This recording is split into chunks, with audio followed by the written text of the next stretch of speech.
Won the call that destroyed a lifetime. The phone rang at exactly 6:17 a.m. That strange hour when the world feels half asleep, when bad news always seems to arrive. I remember staring at the screen for a few seconds before answering. My son's name flashed there. My heart tightened. He never called this early. Never. I answered softly. Hello? There was a pause on the other end. A long one. So long that my fingers started shaking. Then his voice came, calm, rushed, almost rehearsed. Mom. I'm getting married tomorrow. The words didn't register at first. Tomorrow? I tried to laugh. Tomorrow? What do you mean tomorrow? Another pause, then he said something that made the room spin. I withdrew all the money from your bank account. Silence swallowed everything. Let me ask you something before I continue. Backhand index pointing right. If your own child drained your life savings without permission, what would you do? Backhand index pointing right. Is blood thicker than betrayal, or does trust have a breaking point? Backhand index pointing right. Should a parent forgive everything, or finally choose themselves? Speech balloon. Comment your answer below, because what happened next still divides people to this day. I couldn't breathe. The walls of my small kitchen felt like they were closing in. My coffee cup slipped from my hand and shattered on the floor, but I didn't even hear it. All the money? I whispered. Yes, Mom. All of it. His voice didn't shake. Mine did. That money, I swallowed hard. That was for my retirement. For emergencies. I know, he interrupted. But I need it. Need it. That word echoed in my head like a cruel joke. Cloud with rain. A mother's lifetime, reduced to one call. That account wasn't just money. It was overtime shifts. It was missed vacations. It was cheap dinners and secondhand clothes. It was every time I told myself, just one more year. Just save a little more. It was every sacrifice I made for him, and now, gone. I sank into the chair slowly, afraid my legs would give out. When were you planning to tell me? I asked. This is me telling you. Tomorrow. He was getting married tomorrow. To someone I had barely met. To a family that barely acknowledged me. Brain flashback. When I first opened that account, I remember the day clearly. He was 8 years old. I had just lost his father. Bills were stacked like silent threats on the kitchen table. But I still walked into that bank and opened an account. This is for the future, I told the banker. They asked, your future or your child's? I smiled and said, a mother's future is her child. How naive that sounds now. Broken heart. Back to the present. Mom, my son said impatiently, are you even listening? Yes, I whispered. Too quietly. Good. I need you to be happy for me. Happy for a wedding I wasn't invited to plan. Paid for with money I wasn't asked to give. Why didn't you ask me? I finally asked. There was a sigh, annoyed, not apologetic, because I knew you'd say no. Fire. The moment something inside me broke, that's when it hit me. He didn't steal the money. He took it, because in his mind, it already belonged to him. I wasn't his mother anymore. I was a bank account. I closed my eyes. Do you love her? I asked. Yes. More than you love me?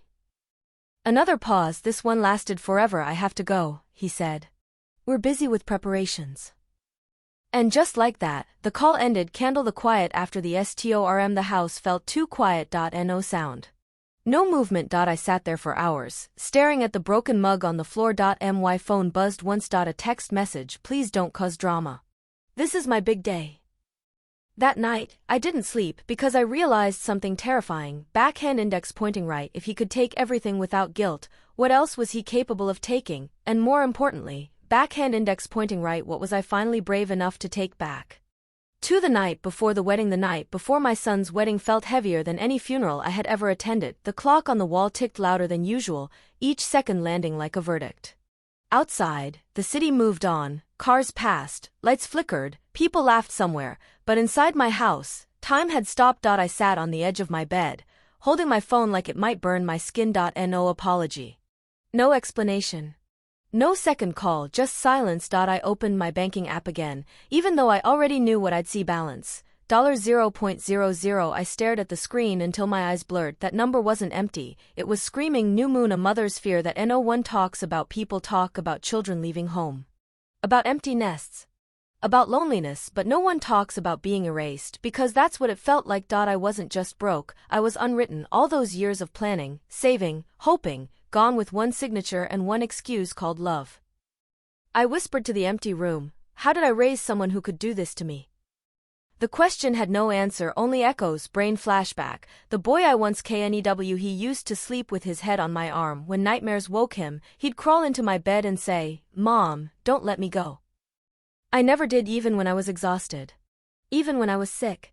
Even when I was scared myself. I held on. So when did he let go? Envelope with arrow. The message that came too late at 11:43 p.m. My phone buzzed again. A message, not from him, from an unknown number. This is his fiancée. Please don't upset him before the wedding. He's under a lot of stress. I read it twice, then a third time. No greeting. No respect.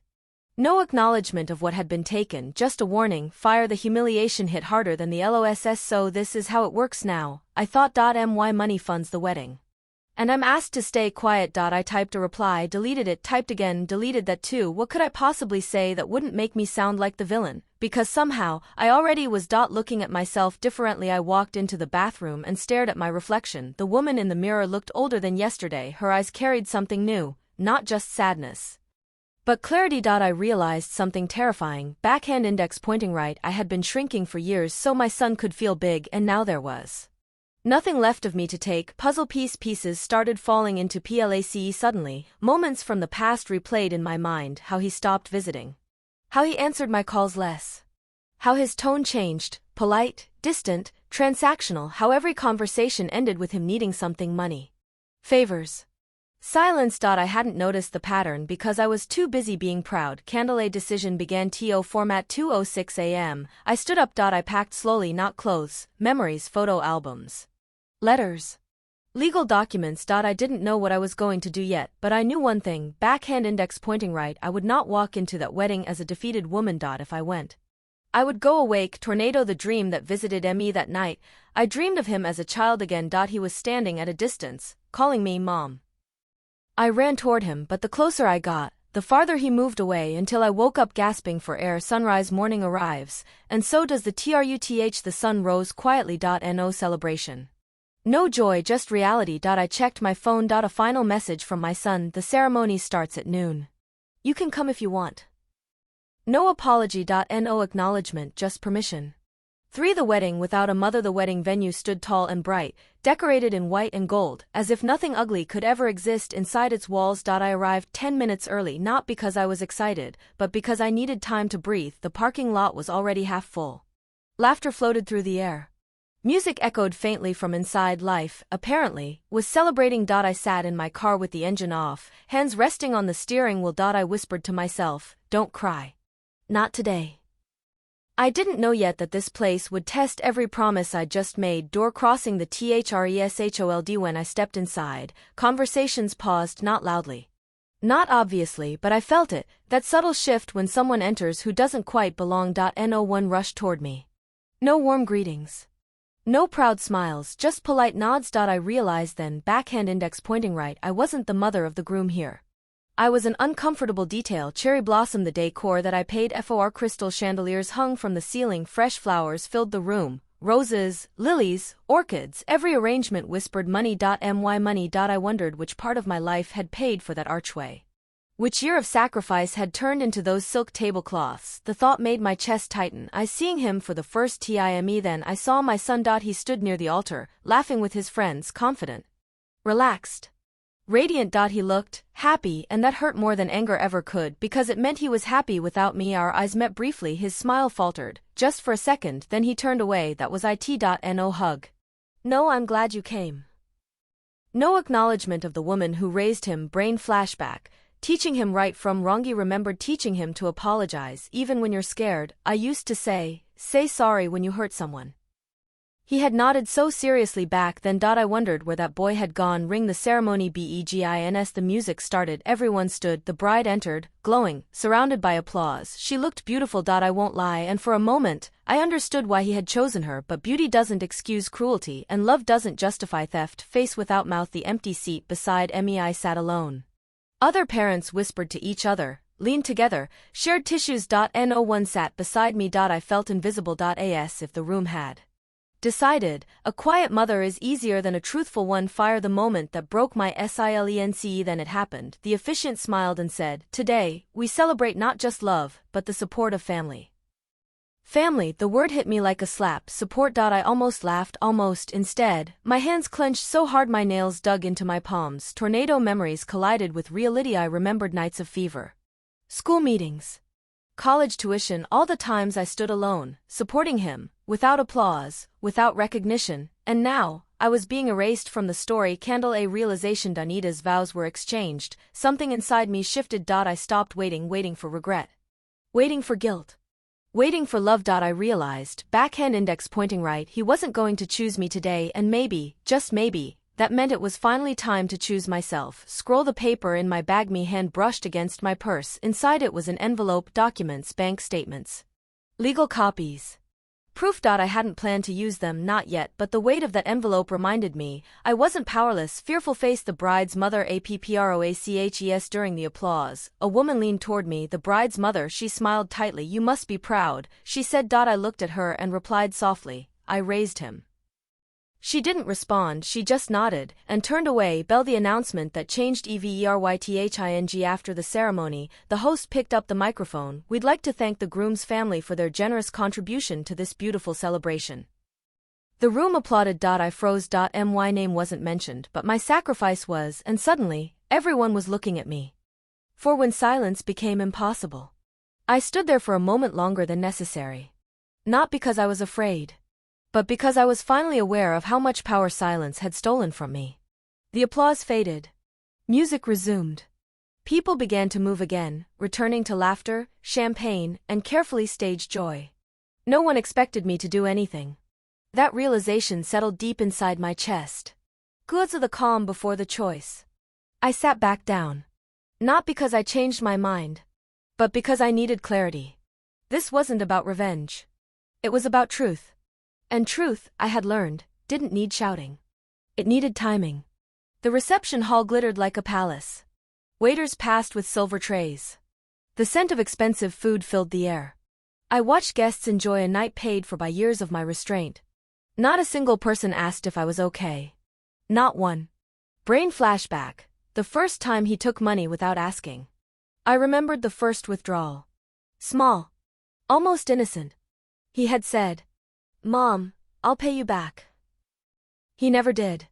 I had told myself, it's just money. That lie had grown into this room. I seeing the groom clearly. Across the hall, my son laughed. His new wife leaned into him, whispering something that made him smile wider. I searched his face for guilt. There was none. That's when I understood. Backhand index pointing right. People don't feel guilty when they believe they're entitled. Clinking glasses, a toast that cut too deep. The best man clinked his glass. Let's raise a toast to a man who always gets what he wants. Laughter erupted. The word stabbed me. Always gets what he wants. Yes. Even when it costs someone else everything. Thought balloon. The moment of decision. My phone buzzed. A notification from my bank. Confirmation of transfer, completed. That was it. No reversals. No mercy. The door had closed. And something inside me opened. 打开文件夹, what no one knew. No one in that room knew what was in my purse. They didn't know I had already spoken to a lawyer days before. They didn't know I had prepared, quietly, carefully. I wasn't there to ruin a wedding. I was there to stop a pattern. An unexpected ally. A woman sat beside me. Older. Elegant. Sharp eyes. I can see it in your face, she whispered. This isn't a happy day for you. I nodded. She squeezed my hand. Whatever you decide, she said softly. Don't carry this alone. Her kindness almost broke me. Almost. Fire. The second announcement. The host took the microphone again. And now, a few words from the groom's family. My heart pounded. This wasn't planned. My son looked around, confused. Eyes landed on me. The room fell silent. Candle walking toward the mic. Every step felt heavy. Not with fear. With memory. Years of holding my tongue. Years of choosing peace over honesty. Each step was a goodbye to that woman. Microphone. The first words. I gripped the microphone. The sound echoed. I won't take much of your time, I said calmly. A nervous laugh rippled through the crowd. I just want to say something that hasn't been said enough. I paused. Looked directly at my son. Accountability. 带龙卷风的云 truth without screaming. Gasps. Whispers. I continued, voice steady. I love my son. I always have. He shifted uncomfortably. But love does not mean ownership. And family does not mean permission. The room was frozen. 破碎的心的 confession. I wasn't asked to give the money that paid for this wedding. Silence. He took it. A breath escaped the room all at once. I felt my son stare like fire. Pouting face his first reaction. He stood abruptly. Mom, stop, he hissed. But I didn't. For years, I said. I told myself that sacrifice was love. I looked around. Tonight, I realized love without respect is just slow erasure. 5. The fallout no one prepared for. For a few seconds after I spoke, the room existed in two different realities. In one, music still played softly, lights shimmered, and champagne glasses clinked. In the other, something ancient and ugly had been exposed, and everyone felt it. No one spoke. No one moved. Truth does that. Face without mouth, the silence that screamed. My son's mouth opened, then closed again. The bride stared at him, then at me. Her smile had vanished completely. Guests avoided eye contact, suddenly fascinated by their plates, their phones, the ceiling, anything except the woman at the microphone. I felt oddly calm. The kind of calm that only arrives when there's nothing left to lose. Pouting face, his voice finally breaks. This is not the time or place, my son said sharply. His voice cracked on the last word. I nodded slowly. You're right, I replied. It should have been handled long before today. Gasps rippled again. Brain flashback. Every time I stayed quiet. I remembered every argument I had swallowed. Every boundary I had ignored. Every time I convinced myself that a good mother stays silent. That silence had brought us here. Receipt. The envelope opens. I didn't raise my voice. I didn't need to. I reached into my purse and held up the envelope. This contains bank statements, I said calmly. Showing money withdrawn without consent. My hands didn't shake. They also show something else. The room leaned in. Magnifying glass tilted left the detail no one expected. Joint access does not mean unlimited access, I continued. And moving funds without discussion has legal consequences. The word legal changed the air. My son went pale. The bride's father stood up slightly, alert. Collision. His anger turns to panic. You're threatening me? My son snapped.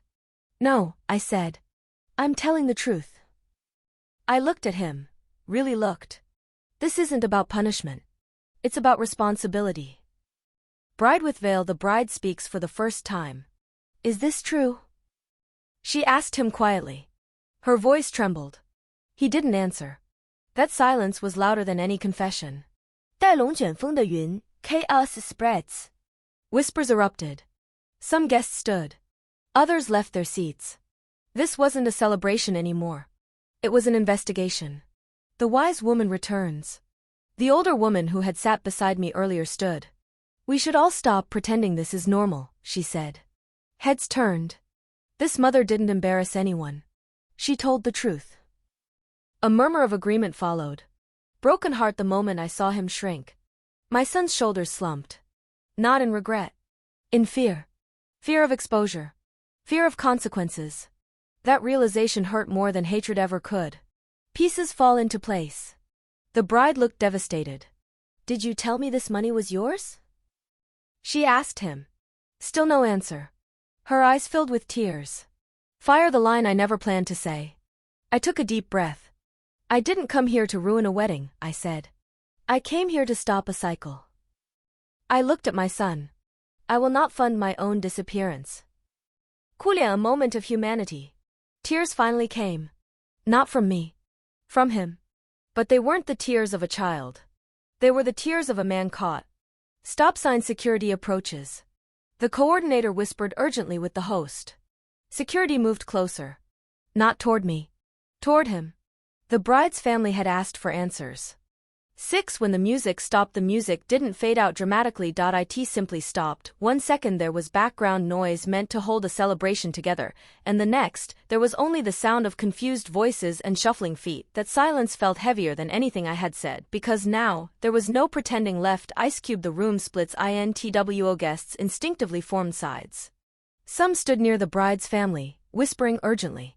Others hovered awkwardly near the exit, coats already in hand. No one danced. No one laughed. The fairy tale had cracked, and reality was spilling out. Fearful face. My son's voice drops. Mom, my son said quietly, stepping closer. Can we talk somewhere private?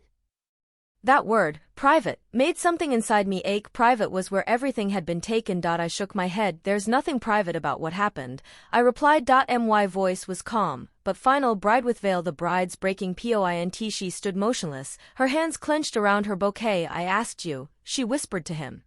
You told me the money was yours. Her voice cracked. He finally spoke. I was going to tell you later. Later. That word had already destroyed one relationship. Brain flashback. How later became never later, when things were calmer. Later, when I could handle it. Later, when it wouldn't hurt so much. Later had always meant never. Broken heart. A wedding without trust. The bride stepped back from him. Her mother rushed forward. This wedding cannot continue like this, she said firmly. Gasps. The words felt unreal, yet inevitable. The groom looked at me, then really looked, not as as a man facing consequences. Magnifying glass tilted left. Security takes control. The coordinator announced a short break. Security gently guided guests toward the lobby. No one resisted. Everyone understood something had gone wrong beyond repair. Chair left behind. He sat alone again. The same chair, but this time, I wasn't invisible. Eyes followed me, some with pity, some with admiration, some with quiet agreement. Older adult. The older woman returns. Again, she sat beside me once more. You did what many of us never had the courage to do, she said. I shook my head. I did what I had to. Crying face. My son returns. Any minutes later, he came back. No bride. No family, just him. He looked smaller, not physically, emotionally speaking. Had the conversation we never had. I didn't mean to hurt you, he said. I believed him, and that somehow made it worse. I know, I replied. That doesn't change what you did. He swallowed hard. I needed the money. I nodded slowly. And I needed respect, receipt, consequences. Spoken quietly. I've already contacted a lawyer, I said. His eyes widened. Not to punish you, I added, but to protect myself. That sentence felt like freedom. Pensive face. A son, not a child. I don't know how to fix this, he admitted for the first time that day. I heard honesty. I took a breath. You start by taking responsibility, I said. Not excuses. Not silence. Responsibility. Fog. The wedding ends without announcement. There was no official cancellation. People just left. One by one. The hall emptied. Flowers remained. Tables stayed set. A celebration abandoned mid-sentence. Door. Walking away together, but not the same. We walked out separately, not angrily, just differently. The air outside felt colder, cleaner. Point 6, Part 2. After the doors closed. When I reached home, the silence felt different than before. It wasn't empty anymore. It was watchful. As if the walls themselves were waiting to see what I would do next. I placed my keys on the table carefully, the same table where I had once helped my son with homework, where we had eaten cheap dinners and shared plans for a future that now felt borrowed. Candle. The house remembers everything. She turned on one light, just one. The shadows stretched long across the floor, touching old photo frames and corners that still held his laughter. I didn't sit down. I stood there, breathing slowly, letting reality settle into my bones. This was the first night in my life where I understood something painful. Backhand index pointing right. Love doesn't protect you from loss, it only makes loss more personal. Telephone receiver. The call. I didn't expect at 1:18 a.m. My phone rang, unknown number. I hesitated, then answered. It was the bride. Her voice was quiet, exhausted. I didn't know, she said. I believed her. Puzzle piece. 2 women, 1 betrayal. I feel humiliated, she whispered. Everyone's blaming me. I closed my eyes. They always look for a woman to blame first, I replied gently. There was a long pause. I'm sorry, she said again. This time, it sounded real. Brain flashback. When I was the young woman, he remembered being young, trusting, believing that love automatically meant honesty. I had learned too late. Now she was learning it early, and painfully. Broken heart. A question that haunted her. Do you think he'll ever change? She asked. I didn't answer right away, because lies don't help anyone heal. Change isn't promised, I said carefully. Only choices are. She cried softly, no mobile phones. The line goes dead. When the call ended, I felt something unexpected, not victory, not satisfaction, just grief for both of us. Receipt. The legal reality sets in. The next morning, I opened my email messages from the lawyer documents. Timelines. Options, words like misuse, unauthorized transfer, liability, cold words for something that felt unbearably personal. Seeing myself clearly, I caught my reflection in the mirror. The woman looking back wasn't broken, she was tired but awake, and awareness, I realized, is painful, but permanent. Pensive face. His message arrives. Later that day, a message came from my son. I didn't realize how far I'd gone. I stared at it for a long time, then I typed back, neither did I, until it was too late. Cloud with rain. Grief without a funeral. People think grief needs death. They're wrong. Grief also comes when someone you love becomes someone you don't recognize. There are no rituals for that. No condolences, just quiet mornings and unanswered questions. Fire. The hard truth I accepted. He had spent years asking. Where did I go wrong? Now I understood. Backhand index pointing right. Raising a child well doesn't guarantee they'll treat you well, and accepting that truth hurt more than blame ever could. Seedling. The first step toward myself. That evening, I did something I hadn't done in years. I made plans. Not for him, for me. Small plans. Repairing things in the house. Reconnecting with friends. Reclaiming space. It felt unfamiliar and necessary. 7. What remains after everything is taken. Time did not heal anything. It clarified it. Days passed after the wedding that never truly happened, and with each sunrise, I felt less shocked and more aware. The kind of awareness that doesn't scream, it settles. It rearranges your priorities without asking permission. The world didn't stop because my heart broke. Bills still arrived. Neighbors still waved. Life continued in a way that felt almost offensive, but I continued to. Receipt. The consequences arrive. Quietly. The legal process didn't look like the movies. No shouting. No courtroom drama, just paperwork, emails. Signatures. Facts written in black and white. The truth doesn't need emotion to be valid. It only needs proof. The lawyer was calm when she spoke. Based on the account structure and transaction history, she said, a portion of the funds can be recovered. A portion, not all, but enough to breathe again, enough to rebuild. Brain. What I didn't expect. TOFEEL. Relief didn't feel triumphant. It felt sober, because money returning doesn't bring trust back with it. It doesn't rewind words. It doesn't unbreak relationships. Telephone receiver. The call that came 2 late weeks later. My son called, not texted. Called. I answered. We didn't speak at first. Silence has its own language when two people are tired of lying. I've started therapy, he said finally. I closed my eyes. I didn't know how entitled I'd become, he admitted. I thought you'd always be there to catch me. That sentence cut deeper than any insult, because it was true. A hard answer. I said quietly. But I was falling with you. He didn't argue. That was new. Broken heart. Love without rescue. I want to fix this, he said. I believed him, but belief is not the same as permission. You don't fix this by asking me to forget, I replied. You fix it by changing, even if I'm not there to see it. That silence felt different, respectful. Seedling. What I chose for myself. I moved my savings into a new account. My name only. I updated my will. I learned something revolutionary. Backhand index pointing right. Boundaries are not punishment. They are protection, and protection is a form of self-respect. A different kind of peace. I still love my son. That never left, but love no longer means surrender. It means clarity. It means refusing to disappear to keep someone else comfortable. Older adult. The woman I became. I am not the woman who answered that phone call months ago. I am not just a mother. I am a person with limits. With value. With a future that belongs to me too. Sunrise. The final realization. People asked me later, do you regret speaking up at the wedding? I always answered the same way. Backhand index pointing right. I regret the years I stayed silent, not the moment I finally told the truth, because silence almost cost me everything. If this story touched you, if it reminded you of your own sacrifices, your own silence, your own boundaries, backhand index pointing down. Do this now. Backhand index pointing down. Speech balloon comment. Backhand index pointing right. Should parents stop sacrificing when it turns into entitlement? Red heart. Like if you believe truth matters more than comfort. Bell. Subscribe for more real stories about family, boundaries, and self-respect. Outbox tray. Share this with someone who needs permission to choose themselves, because sometimes the bravest thing a parent can do is stop disappearing for love.